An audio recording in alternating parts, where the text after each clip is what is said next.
Put the contacts up. Take a picture so you have the contacts. You can either email Ken at ABRF or Justine, and you can see those emails there. So.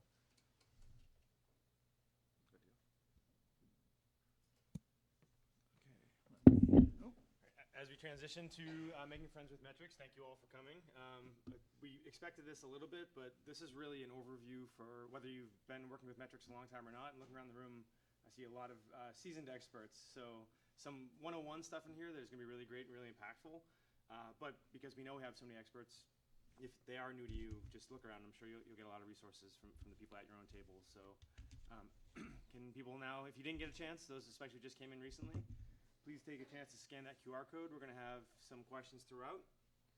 And once you get that code up, it should stay the same poll the whole time. So if you get it now, just keep it handy and we'll move through. Watch, it's going to work now perfectly. That'd be the best thing. It would be. Okay. So just to test this out,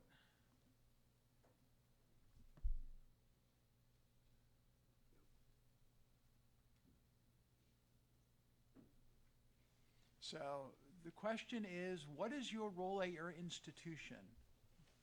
And you should be able to see the different options. And I'm not sure if there's supposed to be a submit button on our screen, because I made a check, and I think a lot of people make checks, but they're not going somewhere. interesting. Continue. It takes a minute. Oh, I'm on the wrong one. Okay. We were doing this one. Yeah. I apologize. It's not updating now. George has got buttons we don't have. I apologize. What? Once you click it, it just sits there, and then it's not updating live. Oh, that's weird.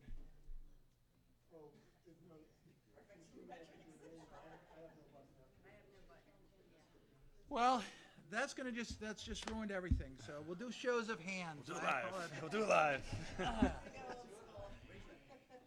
Yeah, I apologize for that. I'm not sure.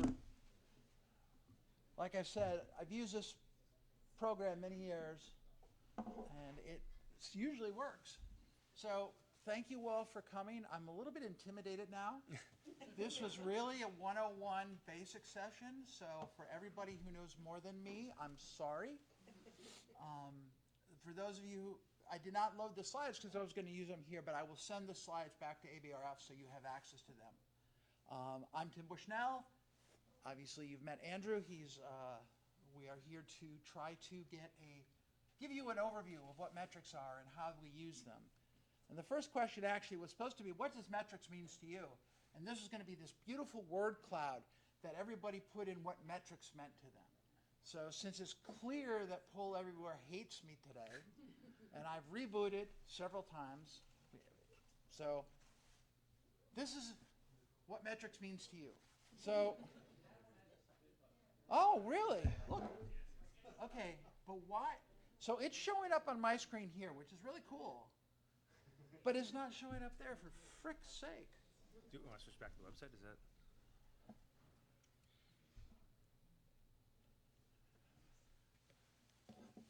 You see, it's beautiful. It's updating there. So when I load the slides up for ABRF, I'll make sure all the answers are put up so you can see what they are. Because we're getting some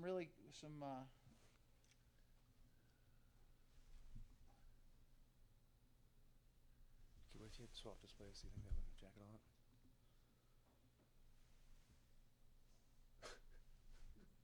Still shows great here. For frick's sake, I have to be. Oh, gosh.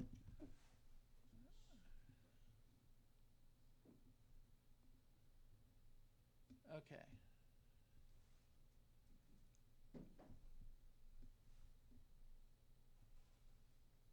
I gotta swap screens, don't we? Yeah, you might have to do it by looking up there.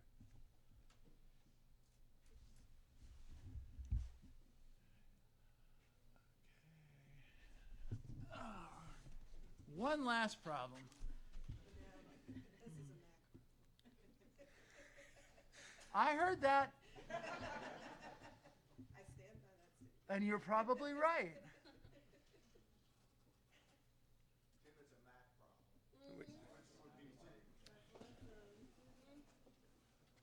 Oh, this is great.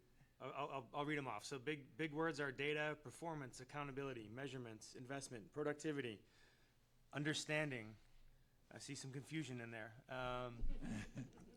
Chargebacks, framework, evaluation, tracking, indicators, comparisons, quantitative, core.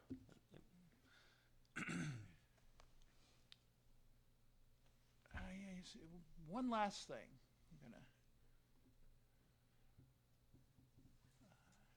I'll speak fast.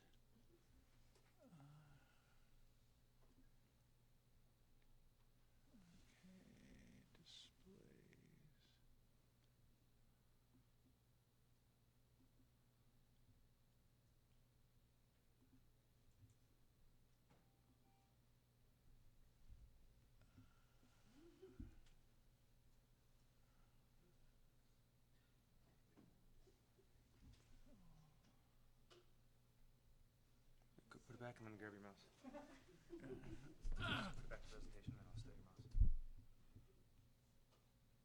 I can swap that. Okay.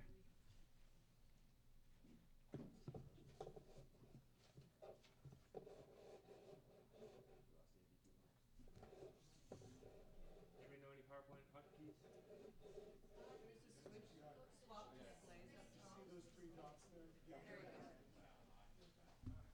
Okay. Andrew, everybody.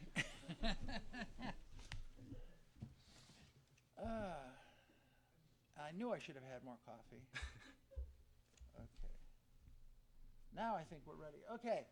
So, metrics don't just describe reality, they shape it. So, metrics change behavior. You give your CEO a metric that shows how good your facility is, and they give you more money. Works every time. They signal priorities. If you are going to measure something, if you tell your staff, we're going to improve this characteristic of our facility, they're going to work on that, and that's going to drive your decisions there. The biggest problem is poorly chosen metrics can distort your reality, whereas well-chosen metrics can align with effort, resources, and strategy. So as I say, so choosing the right metric really matters. So the question here is, what is the most common mistake you see with metrics in your organization? So hopefully we'll see something on this screen at least. There we go. Outdated. Okay, just give everybody again, what is the most common mistake you see with metrics at your organization? Oh, misused. Irrelevant. Incomplete. Still irrelevant. Yeah, it's still loud and clear. Used, wrong, tracking. So, if you said Disconnect. irrelevant, somebody who said irrelevant, why did you say irrelevant? Yes, sir. It's just bragging. It doesn't help me. It doesn't inform me in any way that I need it to. It doesn't help me get anything done. It's like, that's great. But how is that relevant to what I'm trying to do? Hopefully I will convince you otherwise. Oh, no, these particular metrics. I'm not discussing metrics in general. I think the university focuses on advertising as opposed to providing things that I can use. Okay, that's a valid point. I have a whole nother talk, which is not here today, but is using metrics for marketing. So, Incomplete's another. incomplete. Anybody who put up incomplete want to comment? Oh, Publication tracking is challenging, and so if you use it as a metric, are you really capturing the impact of the core? that's a great comment. That's a ongoing problem for pretty much all of us here. So, moving on, maybe. Okay, so from data to decision. So this, I think of this as a 4-step process, a circular wheel. So the first one is designing so you can align your metrics with your decision. Establishing the right metrics from the output, whether this is an input or an output metric, is this an efficiency or quality metric? Establish your definitions, what formulas, your data sources, and ensure standardization, avoid ambiguity and metric shift. So if you start measuring a metric and then halfway through it you change the wording, you change the text in some manner, that can impact how people interpret what their answer and therefore affect your results. Second is obviously measure. This is implement your process. Ideally automate it so that it's easier. Things, from a operational standpoint, things like iLabs or Stratacore, which is what I use, or Elon, whoever, I forget the last name. We're gonna forget them. Yeah. They're advertising. They're a vendor here, so Sorry, I have to at least mention it. Okay. IDIC Elon, anyway. Idea, Elon. Or homegrown. Those are very useful tools to get these metrics out. You want to validate the metrics, the data quality. Is it complete? Is it accurate? Is it timely? And the best and most important thing is minimize manual intervention or inducing bias. So analyze, obviously, we all love numbers, we love something, we will then measure it, we can contextualize it, we can segment, we can translate this, and of course then the active decision processing. Now, for those of you who grew up in the 80s like me, and is probably still taught in business school today, the Japanese came out with these 2 processes. And unfortunately, I don't speak Japanese, so I can't tell you what they are. But one is the instantaneous process and fixing that process right away. And then there was this bigger concept of continuous improvement. So if we look at our data, we use our metrics, and we're measuring, we can try to continually improve our process. One problem that a lot of institutions have is they want the improvement now. We're looking at each quarter, and therefore, did you improve in a quarter when oftentimes it takes a little bit more than that? They're instruments for decision, for aligning and continued improvement. So let's talk about what metrics are. Metrics are more than just a number. A metric is a standardized indicator that operationalizes a concept or a goal or something measured and tracked over time. A component of a metric, to have a good metric, there's 5 components. First off is a defined variable. The second is a calculation method. How am I measuring this? How am I calculating it? The third is the unit of measure. Is it hours, grant dollars served, things like that. A time frame. So you want to be able to measure this over a given time frame. And last but not least, some sort of benchmark or target. I want to make sure that we hit 50 publications a year. I know that's a tough metric to measure, but there's our goal. And there are really 4 types of metrics. So the first metric is the easy one. It's the input. What did we put in our process? If you're a businessman, it's like, how many widgets did I get? How much raw material did I put in here? Second one is the process. It measures how efficiently the work is done. That leads to number 3, the output, which measures the direct results.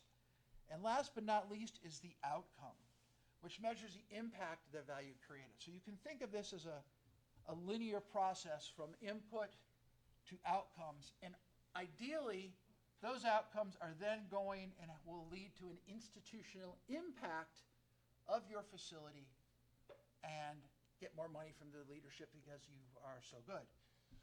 Right? That works? So, the other important part about a metric or about metrics is the depth of decision making. Guide the metric to the person to the decision level that they're at. So, if you're talking to your CEO, you have a strategic level, you want a high level indicator. If you're talking to your technical staff, it's a more process precision, more efficient. efficiency so that they understand what you're looking at and what you're trying to move. Bottom line is too much detail and CFOs go to sleep. Too little detail and your operators get frustrated. So just, for an idea, here we go. If you're talking to executive leadership, they're interested in things like, return on investment, sustainability, strategic risk. So the best metric for that is an outcome metric. For department chairs and PIs, typically access, quality, turnaround time is very, very important for a lot of PIs. So this is either the process or the output. These both metrics can be used to talk to that. Because how many PIs have I come up, oh, your turnaround time is bad. It's like, well, let's look at that and let's talk about that. And how can we make it better? Other core directors, talking to you guys, margin, utilization, staffing efficiency, things like that. So again, this is input and process. Your staff, they want to know workforce clarity. They want to know workload balances. Am I doing 3 times the work that Joe over there is doing because he's leaving at 3 o'clock every day, and I'm not leaving until 8. So this is kind of the process. And of course, external reviewers, our favorite people who come in. This could be in a grant, this could be your S10, this could be an external advisory committee. They want to look at the impact. They want to have look at the benchmarking, the competitiveness, things of this nature. So if you think about the level of decision-making power can dictate the level of your metric. So, okay, so the question here, it's actually showing up on the screen. What audience do you struggle the most to communicate with? But now it's not showing the data. So, executive leadership right now, PIs, we got a race. That's a fair point. Executive leadership is keeping the lead very, very solidly. PIs, close second. Other directors, your staff. Directors and staff are tied, yeah. And none of the above. So those people who don't have a problem, wonderful. You can come up here and finish the lecture for me, please. Good. Next. Okay, yeah, well, let's go to the next slide. Okay. How many times have you put a single number and you tell your staff and you tell your PIs and you tell your boss, a single number doesn't necessarily serve all audience. You want to avoid that one number that works for everybody. A CFO is interested in your total revenue. Directors are more interested in the revenue per FTE. I've got a sequencing lab. I've got 10 FTEs. How much revenue are they bringing in? Staff is interested in samples per day. How many samples are we going to process? How many samples do I have to process? Bottom line, these are kind of the same system, but they're looking at things from a different lens. What time do we go to? Noon, lunch. No, okay, we got 40. Okay, good, we got 45 minutes. Perfect. Also, the other thing about metrics is, are you framing them in the language of your audience? So executives risk, margin, sustainability, investigators, your PIs, quality of your data, reproducibility, the innovation. Last but not least, your staff, again, back to workload and clarity and fairness. Same metrics, different audiences. Framing that metric to your audience is critically important. So, to help you, ask 3 questions about your audience. Okay? As you can see here, what decision does that person control? Your staff may control how long they work, how long they want to work, but the CEO doesn't care. He cares about how much money did you bring in. What risk are they responsible for? We may not think about this as much, but the risk, at this higher levels, the risk of your facility is always going to be important. How good or close are you going to bring to your budget? How much money you're going to need to pay in? Things of that nature. And this is mine. What keeps me up at night? Other than my, a dog, I don't have a dog anymore, jumping on the bed. What is the thing that keeps you up at night that is burning that you got to figure out how to fix? And if the metric doesn't address one of these, it will not resonate with your audience. With me so far? Great. Now I'm going to go to the magic metrics that we're talking about earlier. And we're going to title these the vanity metric. A lot of people will use a number and suddenly, whoo, what does that mean? Vanity metrics make us feel good. On the surface, they look impressive. Oh, we did 500 samples. Okay. Were they easy to do samples? How long did it take us to do them? Whatnot. So there's danger here. And I do play fantasy role-playing games. I've been doing D&D since the late 70s. So I had to put the vanity metric monster. I was actually thinking about the Jabberwocky at the time, but I can't even recite that poem. So vanity metrics, they create a false sense of confidence. They actually distract from real performance issues. It's like the magician. Don't look over in this hand. This is where it's going. They encourage volume over value. And they actually reward activity rather than an impact. So actually they drive misaligning your incentives. You may recall that I said at the beginning, metrics drive change. If you use the wrong metric, you use a vanity metric, you're driving the wrong change. You're driving the bus off the cliff. So I'm going to ask you another question. Got a couple of measures up here.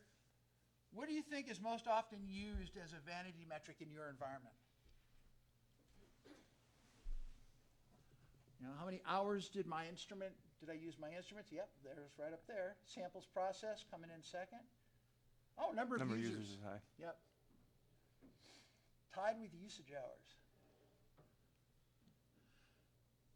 So these are things that sometimes people ask for. What's your user base? How many users do you have? How can you make your user base larger? Number of users and total usage hours stayed the winner. Yep. Excellent. Okay. So we can take a vanity metric and actually turn it into a value, a real metric. And we do that because, vanity metrics look impressive, but how do we slay the beast? Actionable metrics will drive your behavior, allocations, and accountability. Now, the shift from vanity to value involves defining the decision the metric supports, identifying the owner of the outcome, and connecting activity to impact. So those 500 users that you have, that's great. But those 500 users spend $2 million in your facility, that's better. That gives you information. Bottom line is if the number doesn't change with what you do, what you try to do, it's not the right number. So here's a table. Some of the vanity metrics that you've seen. Hours used, labs served, grant dollars, samples run. How do I change these? How do I make this a value metric? Go from hours used to percent utilization or capacity. All the S10s, they ask for your AUT and your, how many hours is it used? I run a flow core. Technically, my analyzers can run 24/7. Practically, people don't work it, after 8 o'clock at night or 4 in the morning, unless those mice, you have to do the mice. So I define my AUT, my available hours, as the 9 to 5 when staff is there. And then I can count the hours after hours as bonus points. Lab served. Do you have users just coming once? Do you have them coming multiple times? Obviously, we want repeat business. Again, another one is obviously grants enabled because of the shared resource. How many grants do you support because you're there? You got 15 accounts that you're billing. How many grants do those attach to? Usually it's one-to-one. Sometimes it's two different account numbers for the same grant, which is really annoying. Data quality outcome, turnaround time. Again, measures that you can affect. How do we improve turnaround time? Well, maybe we need to look at our staffing, or maybe we need to look at our process in some other way.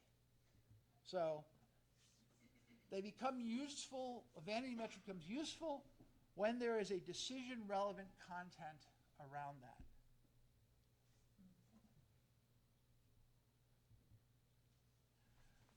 So activity does not equal impact. Metrics should inform decisions, not just describe the work. So I'm going to move to everybody's favorite way to display metrics, bar none, the dashboard. How many people actually have a dashboard for their facility? Okay.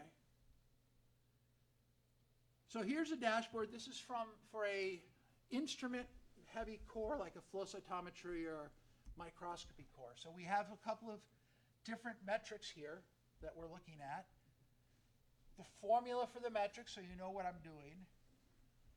The current value of that metric. And then on the far right, we have our threshold. And our signal is relating that number to a range. So if you're above this percentage, it's bad. If you're below this percentage, it's good. So you can look at some of these, and you can say utilization rate. Well, it's pretty high, but there's a process drift. Why is my utilization so high? Let me take a look at the numbers.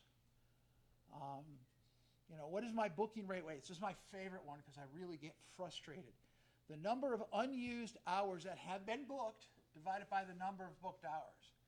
How many times has a student or a technician booked time and then not used it? When we started at one of our first flow cytometry facilities years ago, we were moving from analog to digital, so fax caliber to LSRs. People started booking 6 hours at a time. They only needed 2 hours, but they take up the whole machine. Nothing changed until we started billing them for all the time they were booking. Very quickly, behavior changed. PIs don't want to get a bill for 6 hours when you only use 2. But you need to see see what's going on. So, are your policies aligned with the behavior? Are we capturing all the billable activity? Should our staffing match our after hours, demand? Is that something we want to have a staff person on till 8 o'clock at night? We used to run our cell sorters till 8, 9 o'clock at night, so we had one technician who had to stay late. Very few people took advantage of it. And once the one grant that was doing it, no one came. So we stopped doing that, except on demand. So now I have, you can sort of see the dashboard if you glint at it a bit. Which of these metrics on this dashboard concerns you the most? So we have, there we go, utilization rate, booking waste is winning, calculation rate, cancellation rate, after hours use, or none of these. Booking rate. Booking waste. How many people have thought about the booking waste metric? Something measuring like that. How many of you are instrument-heavy cores? Booking waste is a huge factor in your core. Good. Okay. What do we got?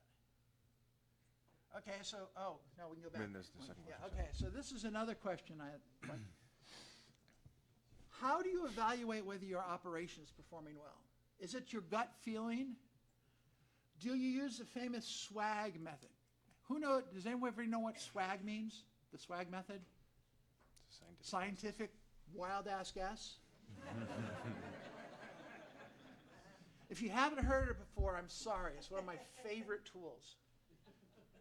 You know, multiple metrics without any sort of weighting.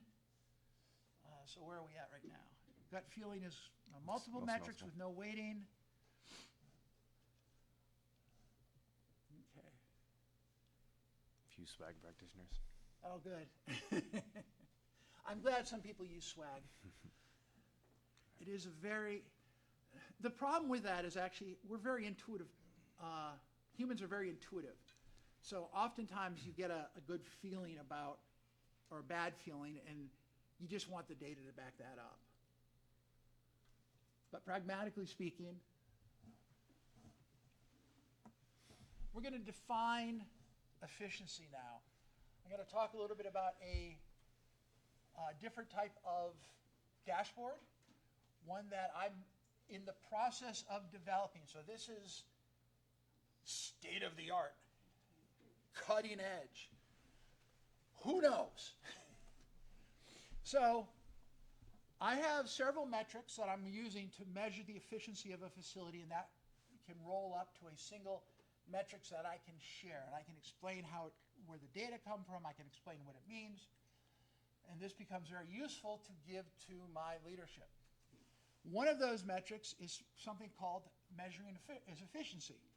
And efficiency has three components. It has the booking waste, it has our cancellation rate, and it has our utilization integrity. And this is actually, one of the interesting ones that we use and are using to look at how much of our system is being used, how much is actually getting billed, and how our workflow is working.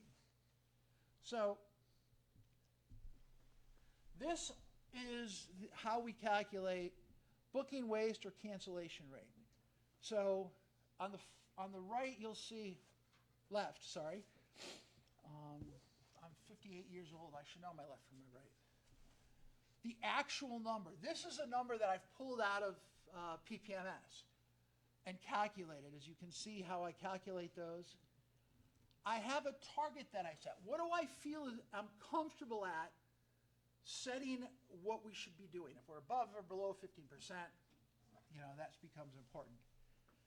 I say, what was the worst case scenario? What would it be really bad? In this case, I've chosen 40%. I can change those. Those are variables that I change. There's a floor value. So this value is going to be ultimately calculated between 20 and 100. 100 being the best, 20 being the worst. You can put 0 there, that's fine. And you'll see here shape. So what we're calculating is a curve, and the shape of the curve is how big an impact that number is having. The larger the p-value, in this case, the less of an impact that number has. And then the weight there at the end is how much that number weighs in the total efficiency measurement. Easy peasy if you put it into Excel. And I do have these calculations in Excel if people are interested in seeing what I've done. Happy to send them over. Second part of efficiency, as I mentioned, was used hours. And this is the utilization integrity. It's a two-sided curve. Too little, too much, just right. I should probably call it the Goldilocks metric. And you can see we're looking at booked hours. We have used and booked. We have an upper and a lower limits. The weight of the upper, the upper values and the lower values, and again, the score is what we're going to look at, and obviously you can see down there. Again, in this case, the floor is what is a 20, and the shape of the curve. I feel this is very impactful, so I've got the shape of the curve, at a 1.3 value. I have data looking at between 1 and 2 for people to if they're interested in. So we go to yet another question. So if our utilization is over 100%, what do you think that means? Come out from behind you so I can see. We're highly efficient. There's a strong demand. We have an unbooked or uncontrolled usage. We have a phenomenal instrument, or none of the above. C, uncontrolled usage is way ahead. Okay. Strong demand, it's getting some options too.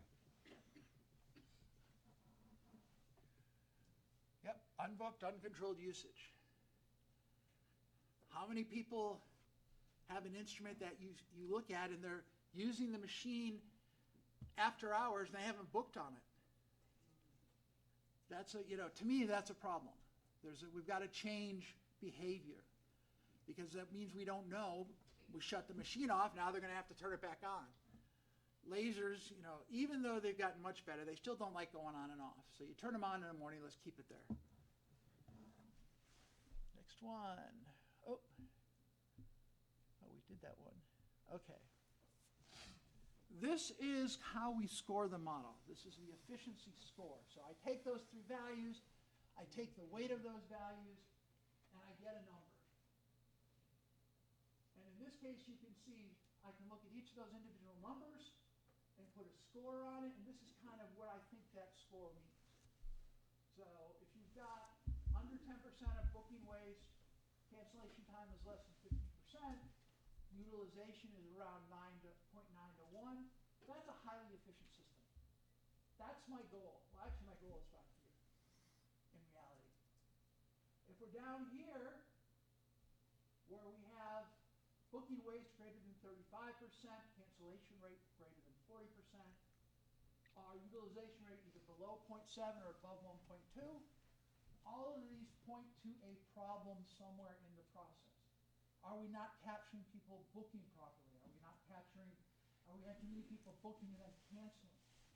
Those are things we have to change behavior on. We can change that through the carrot or the stick. I like the stick. So we're gonna charge, we're gonna bill, because nothing changes a student's behavior as much as their PI coming down and saying, why are we spending so much money in this core? And then they come to me and say, why am I spending so much money in this core? And then I can show them. So that's why I can look at these. And the reason I convert everything over here to a score is because how do I actually compare otherwise 15 to 20% of booking waste versus 20 to 30% of utilization rate? They unify the numbers and make it easier for us to measure, easier for us to compare.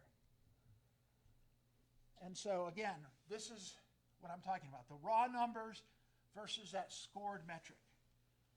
And normalization, I do 20 to 100.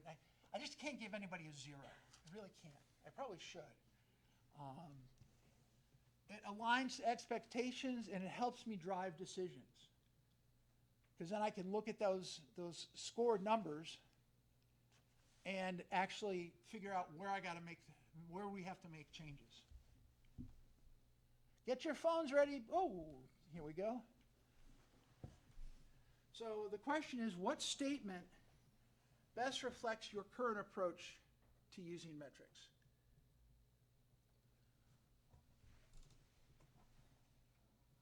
Do you have raw metrics that you report? Do you have some way to informally interpret these metrics? Do you use a structured scoring method? Do you have a performance model? None of the above. It's a good split between primarily report raw and interpret metrics informally. A few of the others as well. You probably know what I think we should be doing. Right? So I've talked about this. I've talked about efficiency. Talked about what metrics means. I want to introduce you to the Core Operational Health Index, version 1.0. This is what I'm spending my time on. Okay, my Core Operation Efficiency Health Index has 4 components. It has the efficiency component that we just talked about. It has a billing integrity component. It has a financial sustainability component. And last but not least, it has a strategic growth component. All the data for this I get out of PPMS or Workday for some of the financial stuff. You can see that we calculate the value from 20 to 100, and that's on the left. I then have the weight. The weight is how much I think this is important in the overall health of the facility. So you can see I'm less concerned about strategic growth. I'd like to see some strategic growth, but I'm keeping that low, whereas efficiency and billing integrity are much more important to me. That then gives me a number, in this case, 46. I can now have a way to measure performance, how we change. We change billing processes, or we change booking processes. We can look at the effect in a quarter, and then we can see how that affects this. For example, we looked at the number of students, number of technicians who came to get training in our flow core, and then we looked at how many of them came back in 1, 2, 3 months to use the flow cytometer. What percentage do you think did not come back after 3 months to use our facility? 90%? 25%? 30, 50, over 50. Best number without going over was 25%. But if you add the people not coming back for 3 months and over, it gets into about 42%. When you do the math, that represents a little bit over about 0.2, 0.25 of a technician's time to train people who aren't going to use a facility in the near term. That means if they don't use it and then they come back a year later, we have to retrain them. So now we've wasted that time. How are we fixing this? We're charging for training now. It kills me. I don't like to charge for training. I really don't. I think training is an inherent part of the value of a core facility.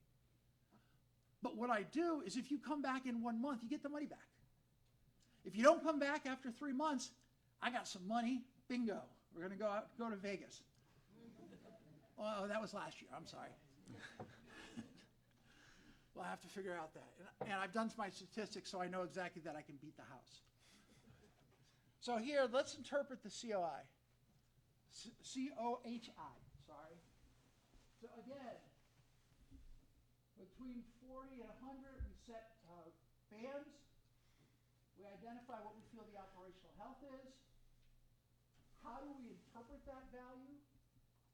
How do I go to my leadership and say, this is what this means?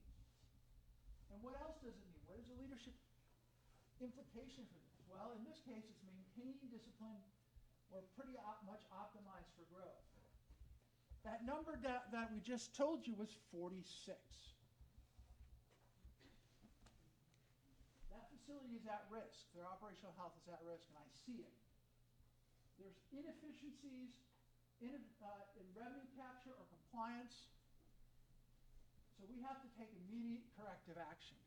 Have to come up with a plan how to fix things. Like the training that I was mentioning. We came up with a way to fix that. Now how do we fix cancellations? We try to be generous about that, but it takes 2, 3, 4 weeks to set up a mouse experiment. So if you cancel your sort the day before, it's very hard to fill that time. So we have to develop practical policies to address those issues. Okay, so I'm going to ask you this question. Which domain would you prioritize improving first? Oh, we got 15 minutes. Good. I figured you. I'll be quick. Yeah. No, you don't have to be quick. You got 15 minutes. So the efficiency, the billing integrity, fiscal sustainability, or strategic growth? Efficiency is far ahead. Yep. Come on, baby, go. 68% of you have said that efficiency is what we want to talk about. So this is COHI version 1. It works. Works is a operative term right now because I can calculate a number, so I'm getting people to buy into that number. It works for instrument-heavy facilities. Yeah. Is the weighted value, that's something you derive, right? You Correct. Enter that value to what you decide. Correct. That's my, I haven't figured out a way to model that yet. That's going to be in version 3, I think. But yes, I feel efficiency is very important, so therefore I give it a higher weight. Did you have any input from people above you that, okay, I agree that's important, or that's not really important to me, financial stability is much more important? At the moment, no. This has not gone to that level of brief yet. I haven't briefed it with my senior leadership because I want to make sure I'm comfortable with it first. But then, because I have a spreadsheet, if they say, oh, what would happen if we do this, I can change it.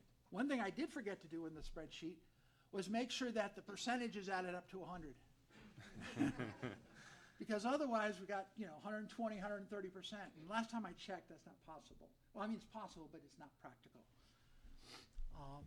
So, yeah, efficiency is number 1. But yes, I'm sorry. Can you remind me, the strategic growth as a metric, that to me seems not concrete. What goes into that? What goes into that is a number of number of grants being served from outside the university versus what we believe our capacity is. So that's, we're looking to see how much room do we have to grow. In this case, I'm focusing on external clients.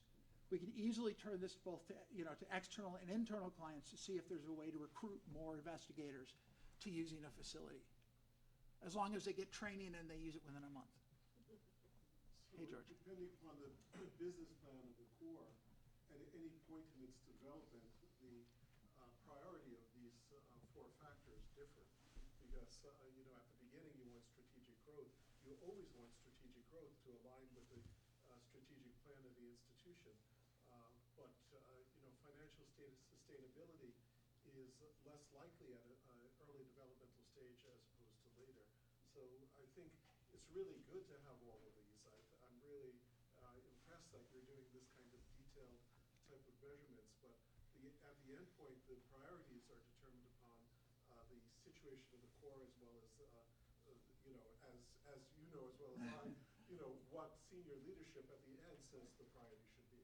Right. I mean, that goes back to the point from the gentleman over there saying, how am I, getting the numbers and am I prioritizing it?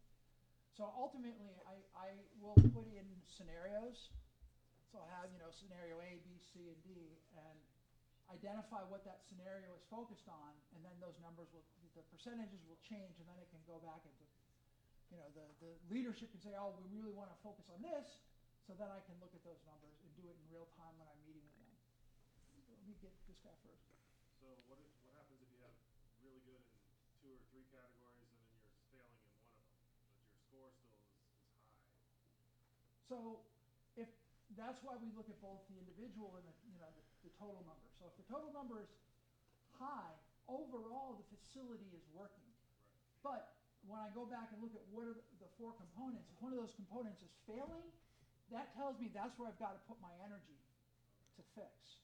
Because I don't have to worry about these 2. They're chugging along. So the overall number is useful. It says, yes, my core is working well, but then I can go back to the chart and say, but I need to fix this. And then how important is that in the grand scheme of things, as George was talking about? So I actually have 2 questions. One is, as I'm sure you know, Phil Hockenberger and his colleagues wrote a really seminal paper a number of years ago on evaluation of cores. And the end was a spider web representation, which is hard to get your mind around how do you actually do it for your cores, but is actually very useful to see that you have a balanced set of metrics for a core. So I'm wondering, how that compares to this. I'm actually thinking this could feed into that type of representation. So that's my first question. My second question is, I mean, cores are a combination of small businesses and research laboratories. Right. And when you think about how small businesses generally evaluate their operations, how does this fit into the models for small businesses in terms of evaluation? Are you one of my MBA teachers? I'm going to give George the classic MBA answer. It depends. The reality is I haven't worked to see how I can fit this into Phil's paper and Phil's concept. You're right.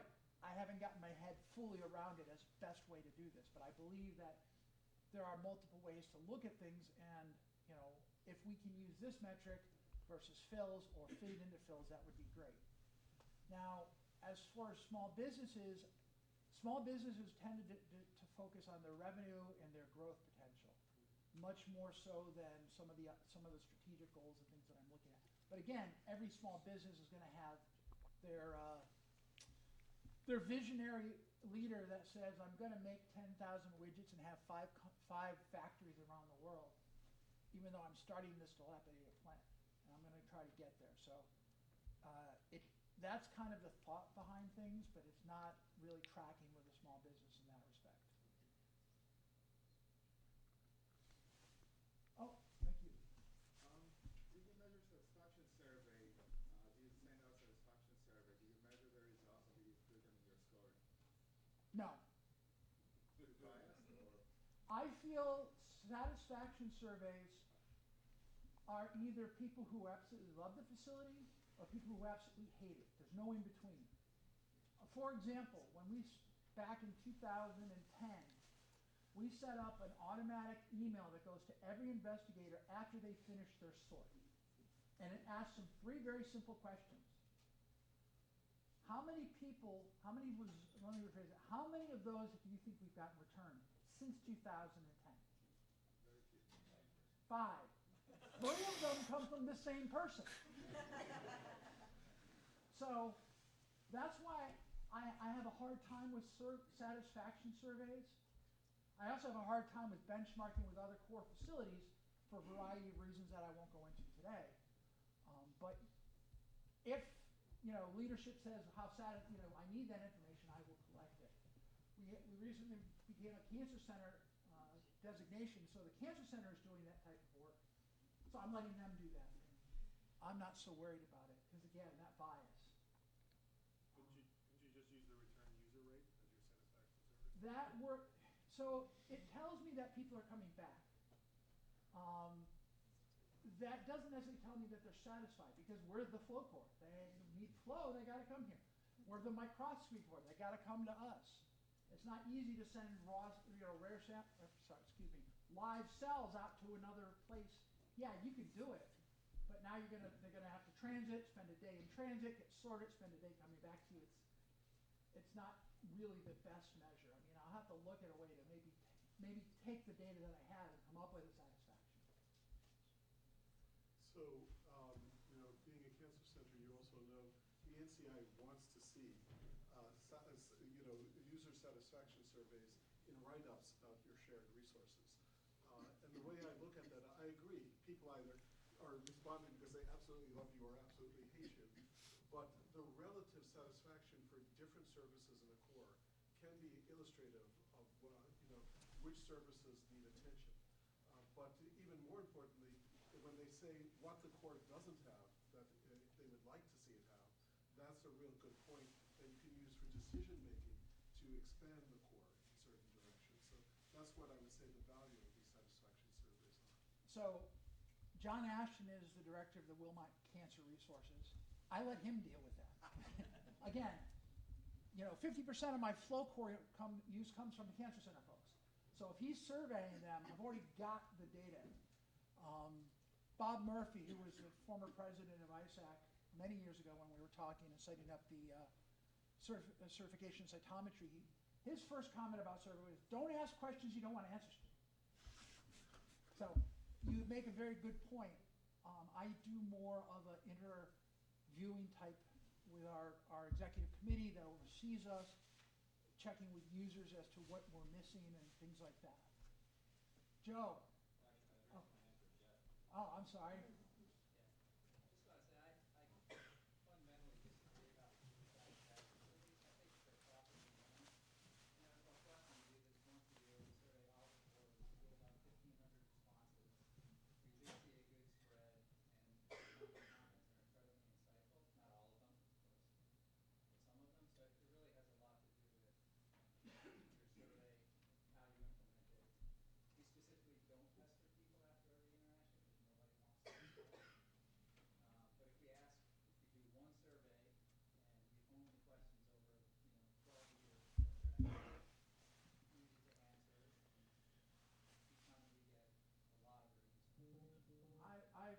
great, I respect that.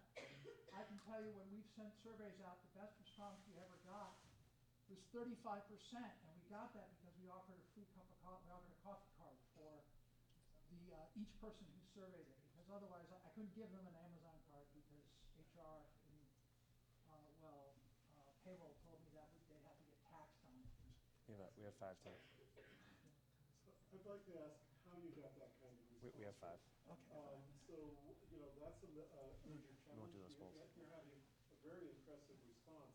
And the way we're trying to approach that in order to improve response rate is 2 ways. One is we're not only asking an annual survey, but at the end of every project, where cores are doing project-based services, we're asking at the end of the project if they're satisfied. So that's more of a timely thing that we get, you know, real-time response. But the other thing is we're considering making it mandatory that if a PI doesn't answer a user survey, their ability to actually use the core will go into question. And we've talked to senior leadership about this, and they've agreed that this is a responsibility that every PI that uses the core, they should be letting us, let us know how to improve and where we're at. So, but I'm wondering in your case, I'm not saying we're doing that, I'm saying we're considering that. I'm not gonna do that. So my question for you is, how did you get such a extremely impressive That's the response? entire university, covering over 60 facilities. That's not a single group.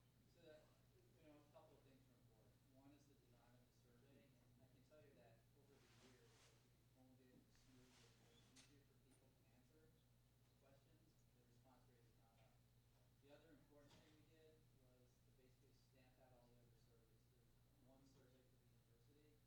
We didn't do that as in you can't do that. I approached the offices that were sending out surveys, the Office of Research, the Cancer Center, and said, we'll do this survey. We'll set it up so we can segment it, so we can tell you who the Cancer Center members are that responded. We can give you that data for your renewal if you stop sending your survey. And not getting, 6, 7 surveys, just getting the one survey every year, people know when it's coming, they know how important it is. We ask the core directors to reach out to the users and encourage them to answer the survey. All of these things fed into the response rate. It's now leveled off. I think it's about as high as it's going to go. But all of those things really help. I think the most important thing is not having multiple surveys, and don't make your survey tedious when you want to get fill out. So there's a session for next ABRF, how to make a good survey. Would you like to lead that? Hold on, Tim. Let me interrupt for multiple reasons. One, because we have 3 minutes before lunch. So this is great conversation, and I think it should continue. George, let's do some Kool-Aid dissemination for ABRF right now. Jeff gave a great presentation in Las Vegas last year about his survey, how it got to where it is, and it's available online. You can watch that. Obviously, interaction is much more important, and yeah, Jeff, we need to see it again, maybe every year for a while.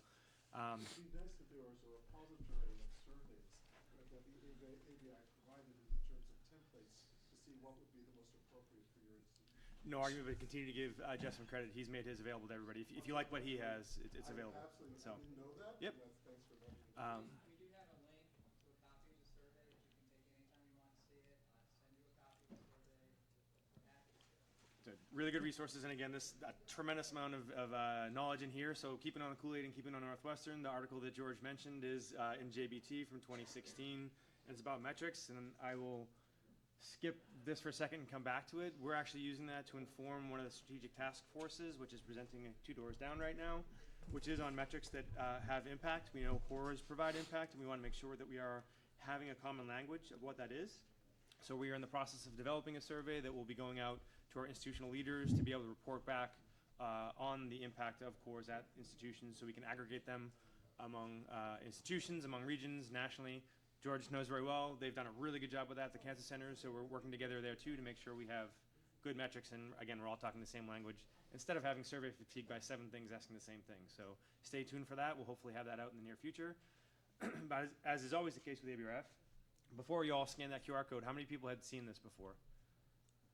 There should be more hands, because at least 10 people in here worked on that. So, we, as is typically the case last year, when everything was happening, we being the ABRF said, we know we really need to get out in front and say what's happening with cores and why they are so impactful. So we had some of our members on the Core Administrators Network Coordinating Committee worked together to put together a couple pages. So the first page of this document talks kind of high level, some bullet points about the importance of core facilities, and then getting down to data, we wanted to show some examples of the actual impact. I think on the far left, where it's showing the impact of a microscope in an individual lab versus in a core is really impactful, and I'm pretty sure that came from Purdue. I apologize if I'm wrongly attributing where that came from. But it just shows you when you have one sitting there, we know it gets use, we know it gets some impact, but it definitely gets investment from the institution. And when you put it into a core and see how many more people can use it, it's efficiency, as Tim mentioned, is one of the most important things when using our metrics. It just shows how efficient a tool can be, put in the right hands with the right trainers, with the right expertise to make sure it's being used effectively. So this is available for you static, just as it is. There's a different version as well on the homepage of ABRF, where you can modify it a little bit to your own institution, add some additional numbers there if you wanted to, or just put a nice header on it. So this is available to you. Again, it's going to inform a little bit of that survey metrics that we're going to be sending out in the near future. Stay tuned. That gets us to lunch, but I don't think any of us is going to rush away, and Joe has some words. So go ahead, Joe. Sorry, does everyone know what the ABRF idea board is for sessions? No. It's literally the only good thing I've ever done. A couple years ago, I helped organize this thing, and in a panic one night, I was like, I have no idea what I'm doing. So I emailed AMR, and they put a board up, and there's one outside right now where you can just write down, I would like a session on this. And you can put stars on it, and decorate it, and make it great.